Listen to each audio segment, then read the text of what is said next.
Ian Neves no Ben-Hur. Ian Neves participou recentemente do Ben-Hur podcast, do Bento B. Ribeiro, do Yuri.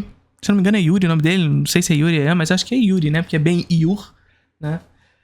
E em um dos cortes ele falou sobre censura na União Soviética especificamente e nas experiências socialistas. E eu quero conversar um pouquinho sobre isso de novo com vocês aqui. Por mais que a gente já tenha falado sobre isso, por mais que eu e Ian tenhamos feito uma live especificamente sobre o assunto, sobre censura lá na União Soviética, é interessante que a gente traga pra cá, mais uma vez, essa conversa. Uma conversa importante. O nome do título do vídeo é... O nome do título do vídeo.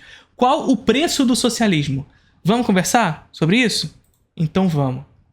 Mas me parece assim, você tem essa espécie de segurança e de moradia, de saúde, mas é um preço que você tem que pagar, parece que não, sei lá. O preço que você tem que pagar... Não vale a pena, né? O preço que você tem que pagar é a hostilidade dos países capitalistas. É sempre esse o preço. Porque a questão é, todos os países revolucionários sempre, imediatamente, tiveram hostilidade dos países imperialistas. Nenhum país socialista nunca atuou em normalidade no mundo. Não, mas esse é um preço alto. Altíssimo. Altíssimo. E por isso que as pessoas têm medo de... Tem. Comunismo. Se implementar no Brasil, seria ruim pro Brasil no começo. Muita gente tem esse receio. Exato, muita gente tem esse receio. Provavelmente pela vida toda. Muita gente tem esse receio de que no Brasil, se nós tivéssemos uma revolução aqui, nós seríamos bloqueados, hostilizados, vilipendiados, etc. Isso é um medo que acomete muita gente.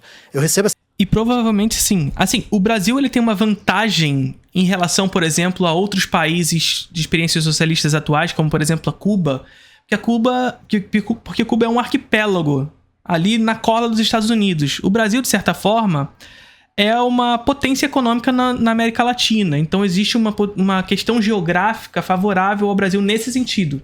Mas embargos, com certeza, essas coisas aconteceriam. Essa pergunta muitas vezes. Mas eu acredito que eu não vejo como algo que consiga, apesar dos pesares, fornecer dignidade humana para maioria, se não toda a população, como algo que não valha a pena. Então, mas eu acho que assim, as pessoas, a gente tem a mentalidade mais individual mesmo, assim, mas eu acho que é isso, o medo das pessoas é esse, assim, tipo, é um negócio que provavelmente, beleza, vai implementar o comunismo amanhã, até a gente morrer, a gente socialismo, vai sofrer. Não, qualquer coisa, mas a gente vai sofrer... Sim, não, mas a gente vai sofrer até a gente morrer, provavelmente. Não, então, a galera tem essa ideia, né, de que a gente vai virar socialismo e por conta dos embargos a população inteira vai sofrer. Não, a gente vai ter escassez de algumas coisas, evidentemente, porque o embargo traz essas coisas. Só que você vê como é que é Cuba, como é que é os países de experiências socialistas atuais, como é a vida nesses lugares. A dignidade, essa é a parada. A dignidade para viver. Enquanto uns têm muitos, outros têm pouquíssimos nas experiências capitalistas, e portanto, enfim, no que a gente vê no mundo capitalista de fato, não experiências nesse sentido, onde, enfim, para que você possa viver com a dignidade necessária que se vê nessas experiências socialistas, você precisa ter muito, muito além do que necessário, sabe qual é? Então, só que pra haver essas pessoas com muito, há outras milhões passando fome. Tá ligado? Sendo acometidas psicologicamente, inclusive, pelas contradições capitalistas. Pela opressão do trabalho. Pela massificação do trabalho. Pelas condições de existência no capitalismo. Então, a superação do capitalismo, ela vai na direção, claro, das opressões de classe que se colocam, mas como essas opressões de classe também afetam o indivíduo. Porque, assim, sofrer... Todos nós sofremos.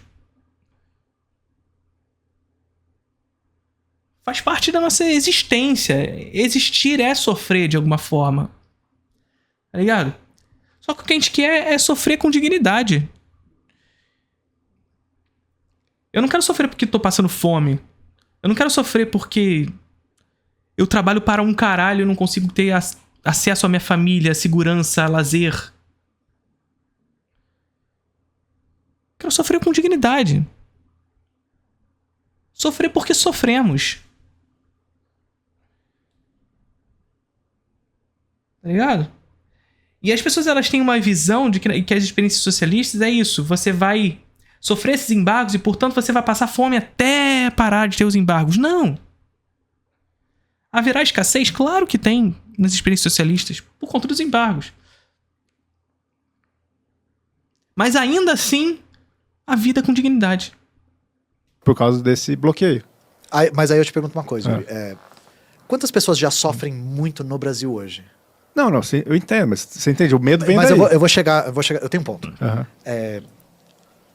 Essas revoluções foram feitas por pessoas que não tinham nada para perder, de verdade.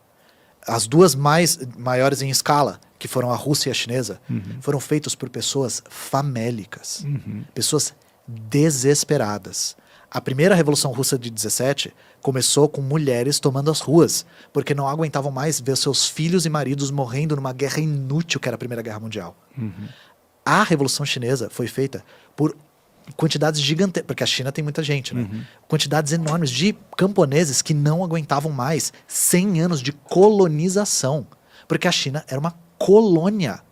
Eu não sei se vocês já viram aquela imagem que tem em todo o livro de história de escola, que são as potências imperialistas dividindo a China como se fosse um bolo. A China passou pelo que eles chamam de 100 anos de humilhação. Então entenda, quando Marx diz, no final do Manifesto Comunista, que não há nada a perder a não ser as suas correntes, as pessoas realmente escutaram isso. Pessoas que fizeram esse tipo de revolução foram movidas por um sentimento de nada a perder muito intenso, de verdade. E no Brasil, acredita, eu e vocês estamos numa situação muito boa. Sim. Porque a maior parte dos brasileiros sofre muito, de verdade. E tá chegando nas vésperas de uma situação na qual eles não vão ter mais nada a perder, a não ser as suas correntes, de verdade. O que eu faço, na minha situação de conforto, não é lutar por mim, mas é também lutar por quem não tem escolha. Tem gente que não tem escolha senão lutar.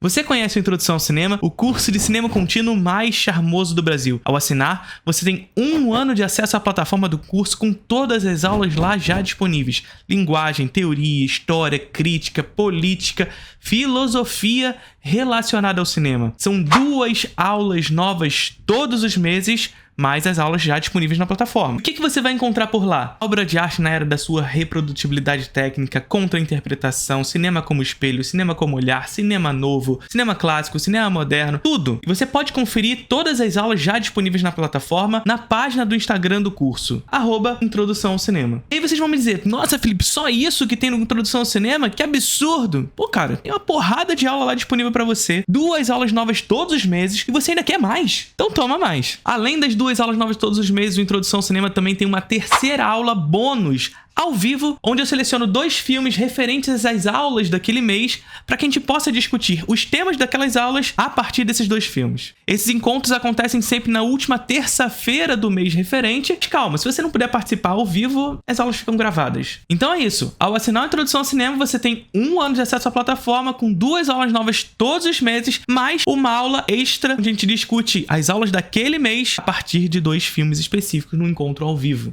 Espero que curtam. Qualquer dúvida que vocês quiserem, vocês podem chegar no meu Instagram, perguntar tudo o que vocês quiserem sobre a Introdução ao Cinema. Mas o que eu posso garantir é que eu tenho certeza que você não vai se arrepender. Faça parte da Introdução ao Cinema.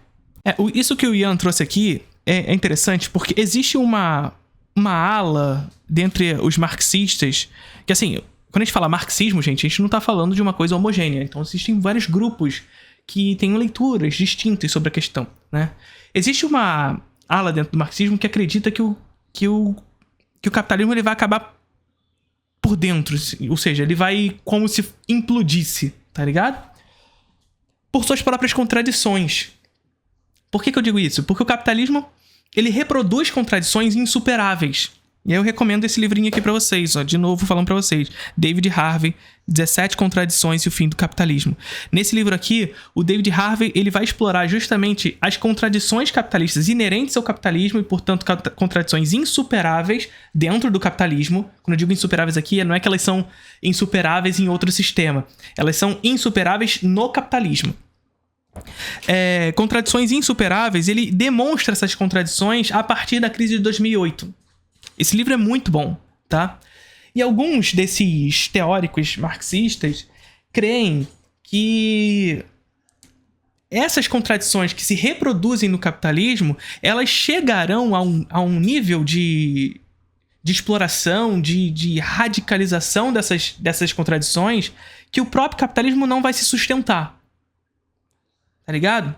Então, por exemplo, a questão da tecnologia no capitalismo, né, que é, enfim, você reproduz desenvolvimento tecnológico que que cria desemprego, e, portanto, quando você cria desemprego, você também cria a contradição da falta de demanda para comprar, porque você mandou as pessoas embora, né?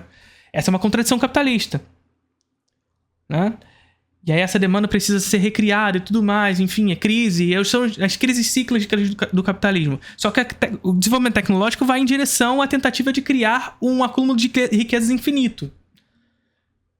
Chega um momento que isso iria colapsar. E o capitalismo ia morrer por dentro. Nós, marxistas e leninistas, não acreditamos nisso. Nós não acreditamos nisso. E aí quando o Ian trouxe aqui pra gente que, enfim... estamos às vésperas de um momento onde as pessoas não vão aguentar, é mais ou menos no caminho onde as contradições capitalistas que são insuperáveis, são inerentes ao capitalismo, elas vão se tornar insustentáveis. Não ao sistema, mas às pessoas que sentirão que já sentem, mas que sentirão de maneira ainda mais radicalizada, isso nas costas.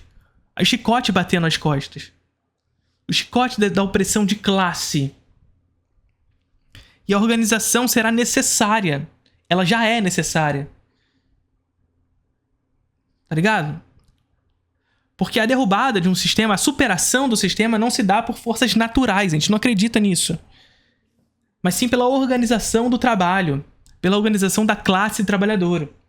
E através dessa organização superar o sistema que oprime essa mesma classe. Que arranque os grilhões. Porque esse sistema que reproduz essas contradições insuperáveis intensifica essas contradições ao longo da história. Por isso que a gente fala de capitalismo tardio, por exemplo.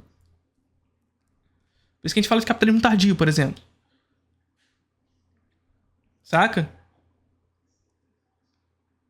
Então, contradição, por exemplo. Uma outra contradição pra gente discutir. Acúmulo infinito de riquezas é o caminho do capitalismo, a despeito da disponibilidade finita de recursos naturais. Só que para você acumular infinitamente as riquezas, você precisa explorar os recursos finitos da natureza. Só que os recursos são finitos e a acumulação é infinita. Crise climática, ambiental.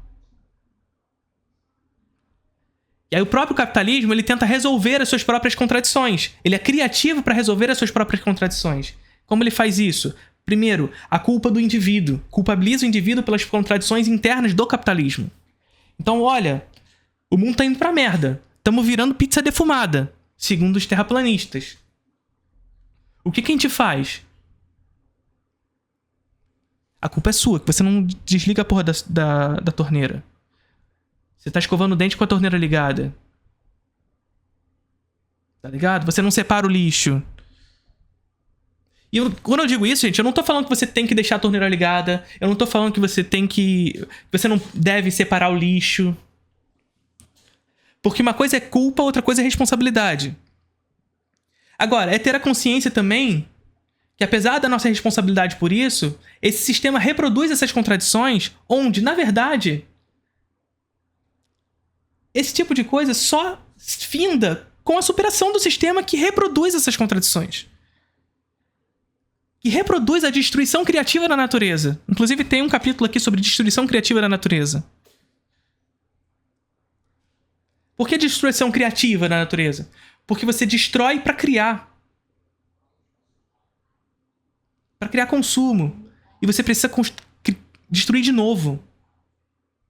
Para consumir novamente. Inclusive, tornar mercadoria o processo de proteção daquilo que o próprio sistema destrói. Ou seja, esse sistema reproduz a destruição criativa na natureza. Mas esse mesmo sistema vende palitinho reciclável. Vende a ideia de que não pode usar canudo de plástico. Vende produto ecológico.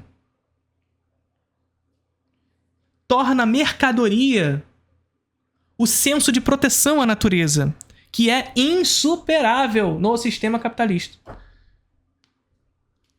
Os palestinos agora não têm escolha senão resistir. Ninguém morre quieto, ninguém sofre quieto, ninguém é oprimido quieto.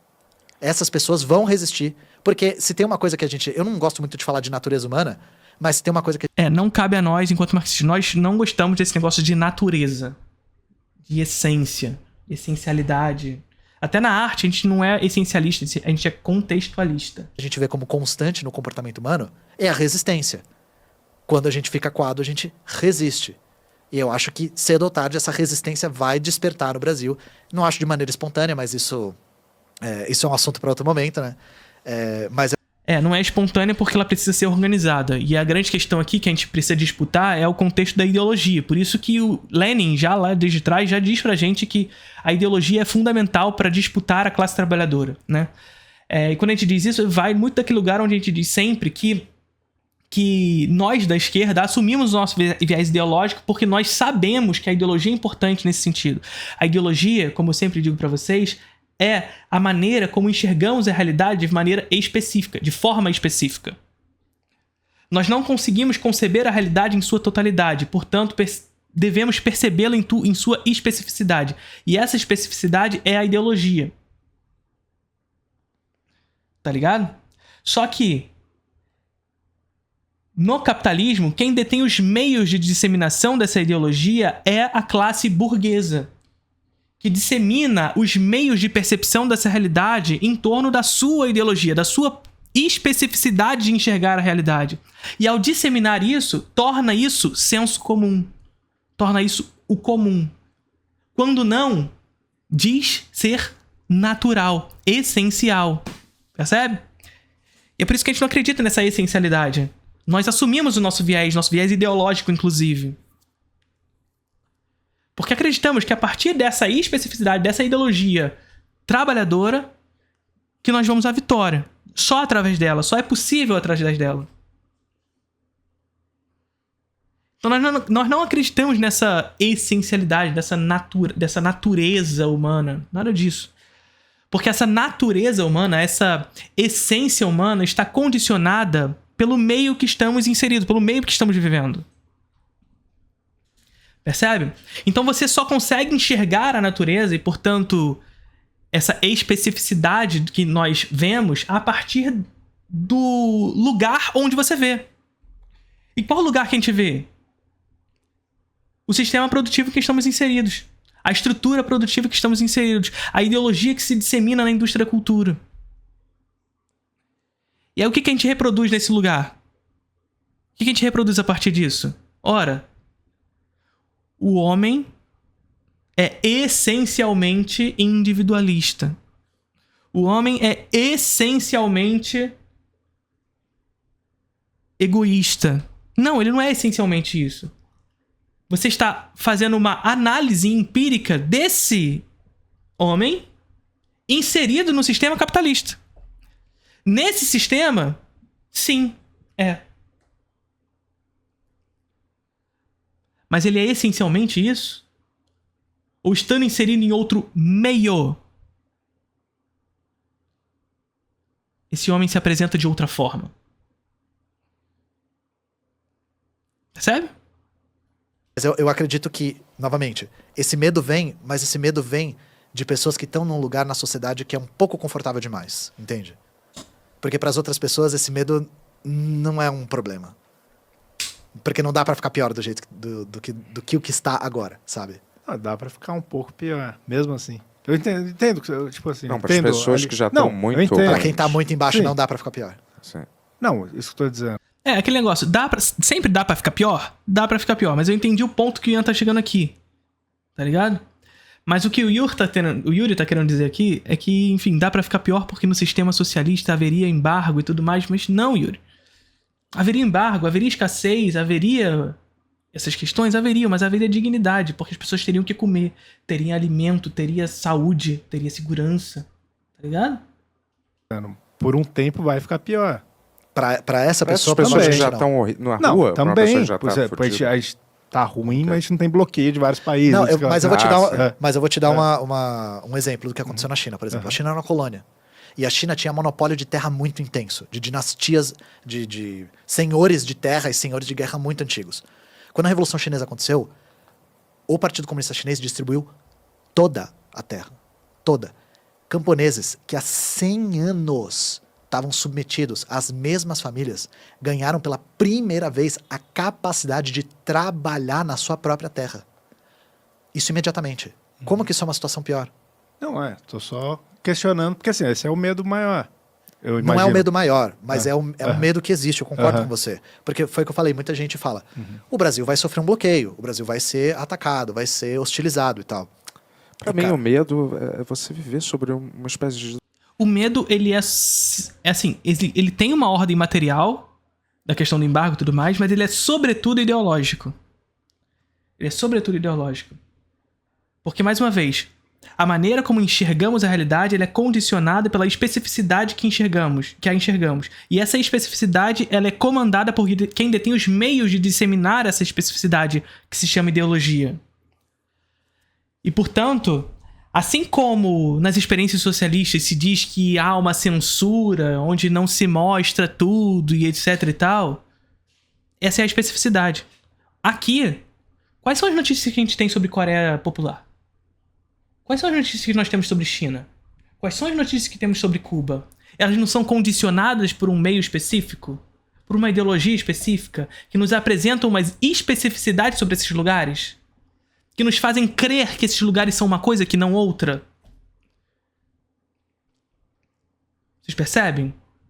ditadura, onde alguém controla É uma que ditadura. informação você recebe. Você acha que a Se informação que você você não- recebe não é... Não, a gente não é acaba- controlada, mas por pior que seja, você Deita. pode falar mal do governo, né? Você pode ainda, não é mesmo? Tem coisas que ainda não são uma completa. E eu acho que as pessoas têm medo do controle, de não poderem ver não poderem ver certos filmes, não poderem. Eu acho que tipo assim, controle de.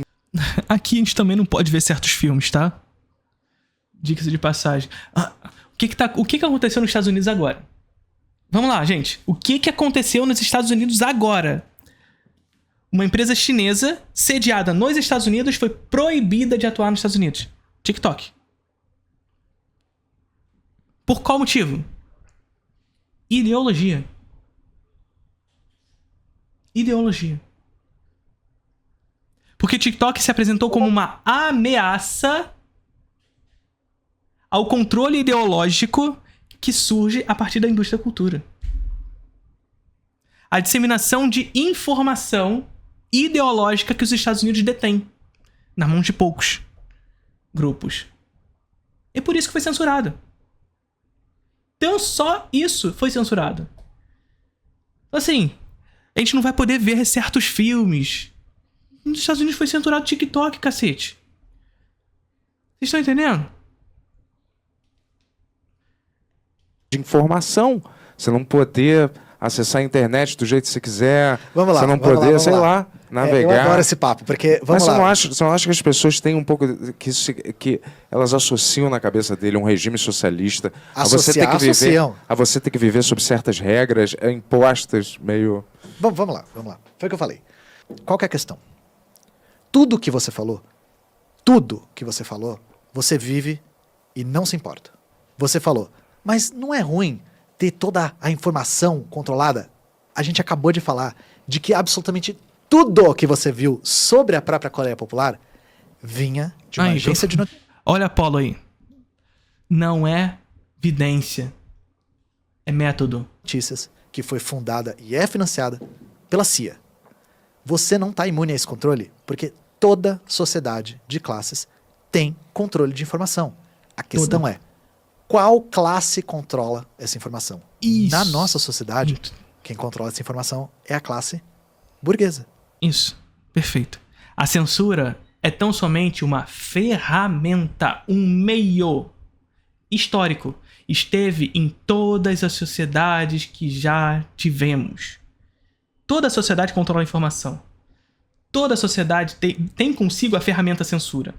O que a gente precisa discutir não é o uso ou não da censura, porque ela é uma ferramenta histórica. Percebe? O que a gente precisa discutir é na mão de quem estará. Será do mercado privado e da classe burguesa? Será eles que vão determinar e discutir o que devemos ou não assistir? Porque é isso que acontece. Você é jovem aí que deseja fazer um filme, você precisa bater na porta de um estúdio. Se ele não quiser fazer seu produto, você não vai fazer. Aí você vai me dizer, livre escolha do estúdio fazer. Livre escolha dele que detém os meios de fazer. Ele é mais livre que você, por deter os meios. E a liberdade no capitalismo está condicionada pelos meios de exercê-la. Se você não tem meios de exercê-la, você não é livre tal como aqueles que detêm esses meios. O nome disso é censura. O nome disso é censura. Ou a censura como uma ferramenta estará na mão da classe trabalhadora, que definirá, a partir de uma organização coletiva, os interesses dessa classe. Percebe? Numa sociedade socialista, quem controla essa informação, porque ela é controlada, é a classe trabalhadora. Existe esse controle. Dizer que não existe controle é utopia. A realidade Idealismo. não funciona assim. Você falou de censura. O que acabou de acontecer com o TikTok nos Estados Unidos? Caralho, Ian. Puta que pariu, Ian. Tamo aqui, ó. Tamo aqui. Só aqui, ó. Porra. Você me contou aqui, eu nem sabia, ele foi bloqueado. Acabou de ser aprovado no Senado a proibição do TikTok no território estadunidense. Caramba. Aí olha que surpresa, né, Bento? Que surpresa que uma rede social que tem inclusive a sua sede nos Estados Unidos foi bloqueada nos Estados Unidos por razões políticas, né? Mas eu tô dizendo uma espécie de ditadura igual que o Brasil viveu, que você não podia escrever certas... Tinha que ter um controle, um crivo governamental sobre a produção de conteúdo, de entretenimento. Você não tinha uma liberdade total de imprensa. Mas nas experiências... Nós vivemos isso também nas democracias, tá ligado? Na dita democracia. Que é, na verdade, a democracia burguesa é uma ditadura, é a ditadura burguesa. Quando Marx fala da ditadura do proletariado, ele tá falando em oposição ao que ele chama de ditadura burguesa, que é o que a gente vive hoje. Tá ligado? É isso que ele chama de ditadura proletariada. É tirar da mão da burguesia os controles, os meios, e entregar à classe trabalhadora. É tão somente isso. Ele fala de ditadura do proletariado, tendo compreensão de que nós vivemos em uma ditadura, que se veste sobre a máscara da democracia. Só é possível democracia sob um sistema onde a classe trabalhadora está no poder. Essa é a parada. Onde nós detemos os meios de nossa própria existência. Saca?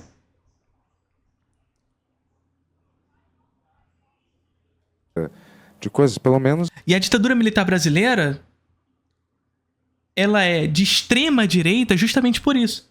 Porque ela extrema os processos das contradições capitalistas. Então, assim, é ditadura burguesa e ditadura do proletariado. Só que à direita, nós temos essa democracia burguesa que se disfarça enquanto democracia burguesa, e nós temos a extremação desse processo. Que é quando os monopólios de violência que se concentram com a burguesia ficam ainda mais extremados. Por quê? Porque se sente a possibilidade, a mínima possibilidade de perda de privilégios por essa classe dominante. E então ela financia e incentiva um movimento de massas para que não se perca esses privilégios. Quando a gente fala isso, a gente está falando que a ditadura militar brasileira nada mais nada menos foi do que um projeto de proteção da propriedade privada e desses grupos dominantes. Não à toa, os principais grupos dominantes de informação, inclusive, cresceu absurdamente durante a ditadura militar. Não à toa que a gente fala de ditadura militar empresarial brasileira. Porque ela é financiada É um projeto financiado para não perder poder. Mas é o quê? Você tinha que ter subterfúgios, sempre responder a um grupo que meio que fica parecendo meio elitista até em torno da coisa, né? Que são a galera que tem mais poder, independente se esse poder esteja vinculado a dinheiro ou uma espécie de status político, entendeu? Mas eles vivem uma vida acima da classe que eles controlam, né? Isso não é verdade, mas tudo bem.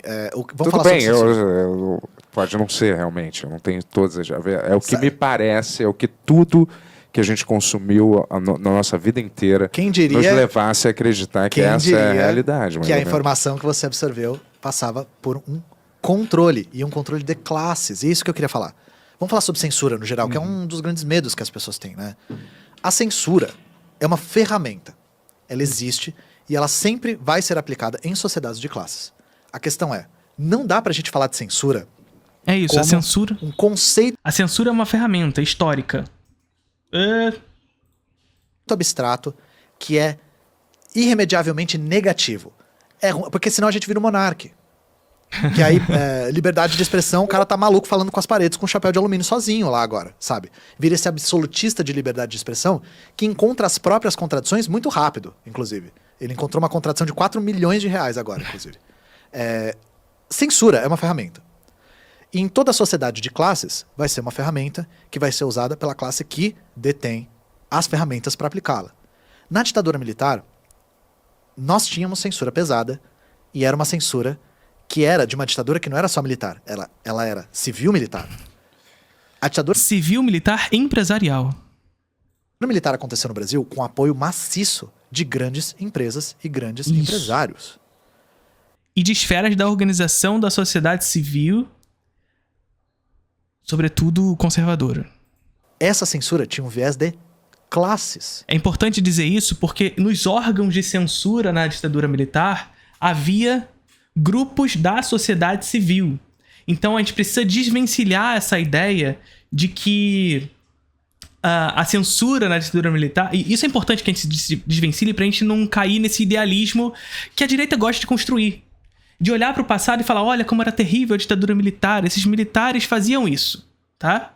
Hoje em dia se perdeu um pouco a vergonha de vangloriar a ditadura militar, mas quando faziam nesse lugar, olha só, absurdo eram os militares. É quase como apagando todo o histórico de aproximação dos empresários, da esfera da burguesia com a ditadura militar. Tentar apagar esse passado, e aí eles fingem que não existem. Percebe? Percebe qual é a grande questão? Então, assim... a gente precisa desvencilhar essa ideia de que a ditadura militar brasileira era tão somente esse militarzão que estava no seu gabinete de censura, e lá no seu gabinete de censura ele, com um carimbo, falava: esse filme pode, esse aqui não, esse filme aqui pode, esse aqui não, esse filme pode, esse filme não. Não era assim que funcionava. Ao contrário, a censura no Brasil era profissional, sobretudo a partir do AI-5. Era profissionalizada. Eram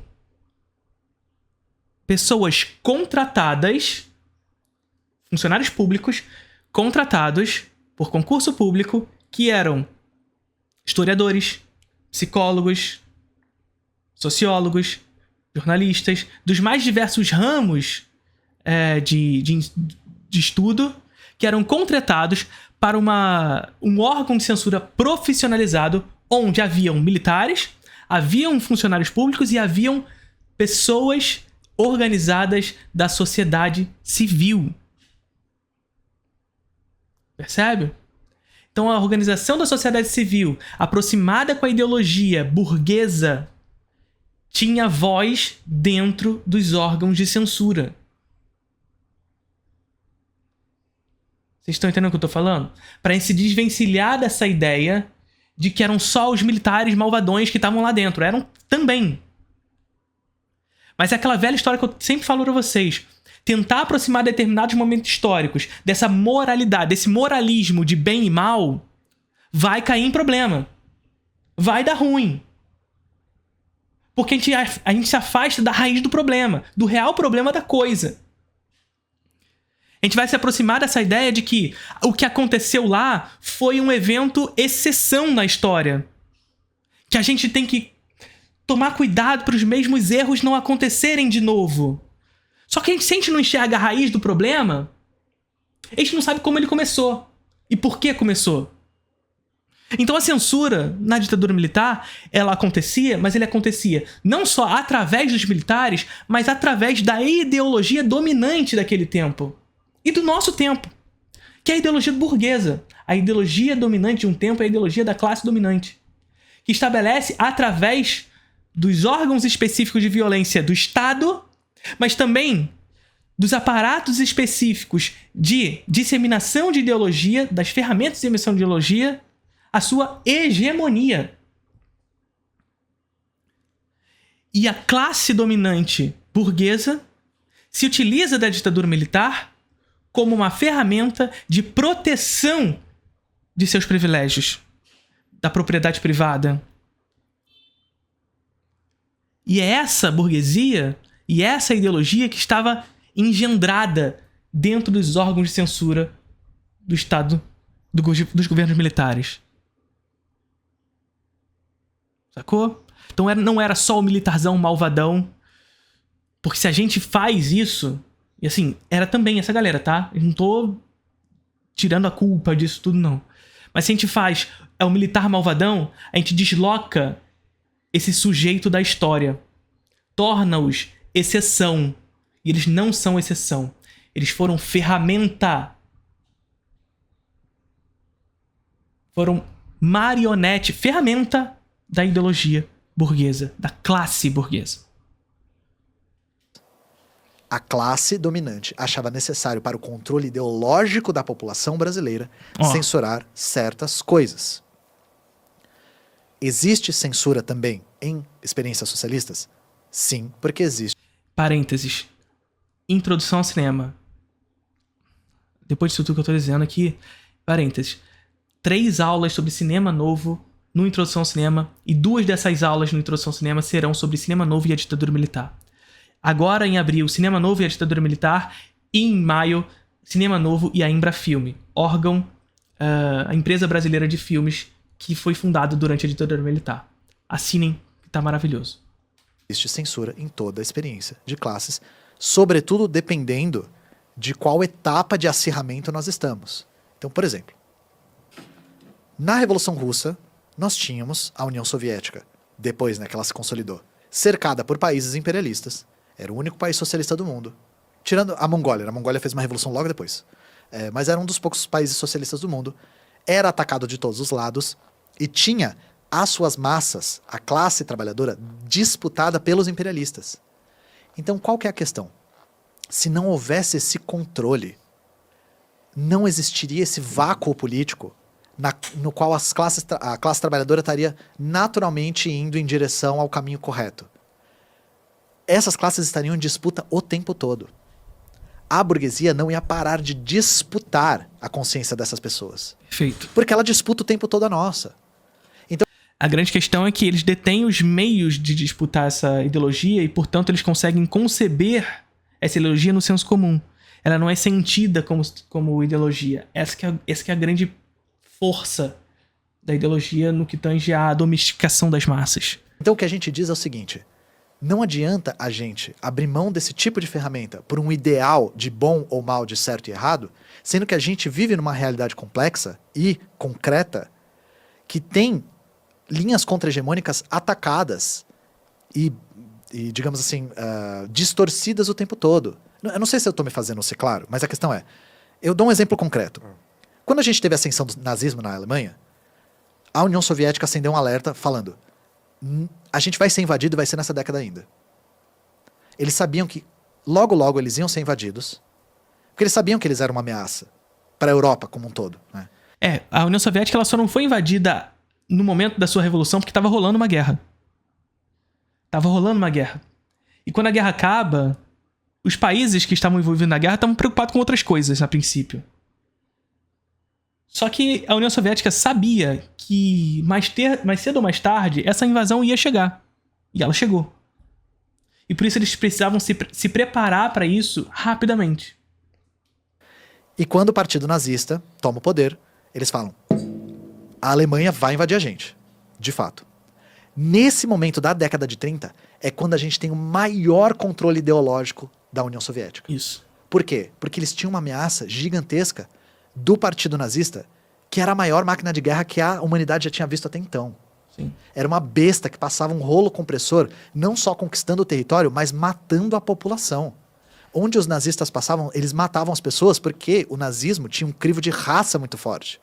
E eles acreditavam que os eslavos estavam ocupando um território grande demais para a qualidade racial deles. É o que a gente chama de espaço vital. Tá? É o crescimento do território alemão em direção ao que se chama de espaço vital, o espaço de vida.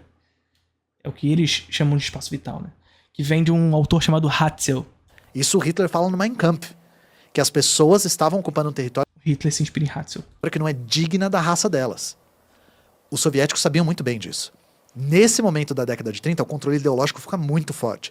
Porque o perigo era não só essa máquina de guerra bizarra, brutal, sem precedentes na história, como ela entrar cooptando a população. Entrar encontrando aliados nazistas entre a população.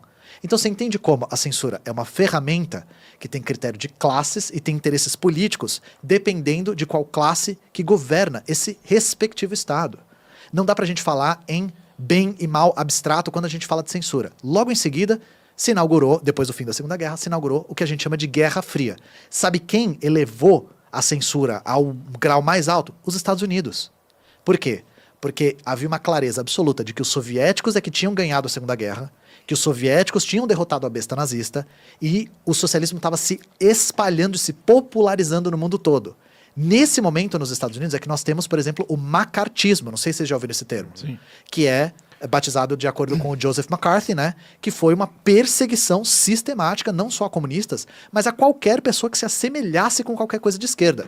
E isso é uma coisa de perseguição, com prisão, com interrogatório, com lista suja para a pessoa nunca mais conseguir um trabalho. A gente tinha censura ideológica também do que circulava dentro do território estadunidense.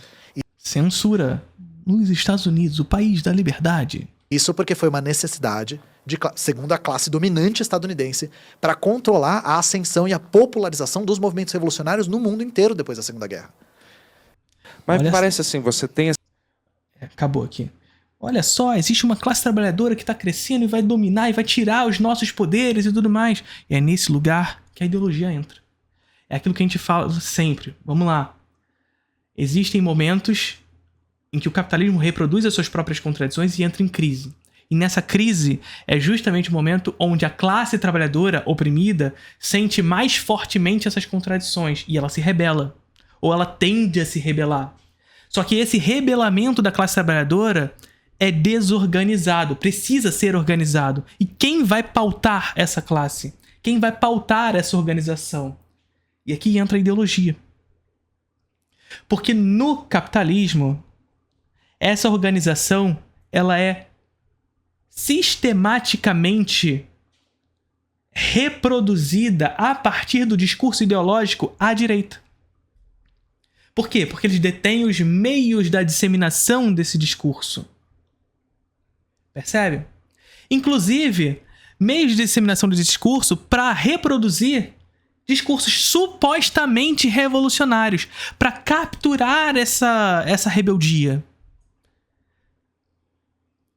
E capturar essa rebeldia em direção a discursos supostamente revolucionários, mas que na verdade são a extremação do próprio capitalismo e da defesa da propriedade privada e da classe burguesa. Que discursos são esses? Nazismo, fascismo, ditaduras burguesas, que extremam essas contradições ao máximo e que se vendem ideologicamente como algo outsider, fora da política, revolucionárias. Mas nada mais, nada menos é do que a extremação de todo esse processo. A gente viu acontecendo no Brasil. É isso. Tá vendo aquele vídeo lá? Exclusivo para membros. Curtiram o vídeo?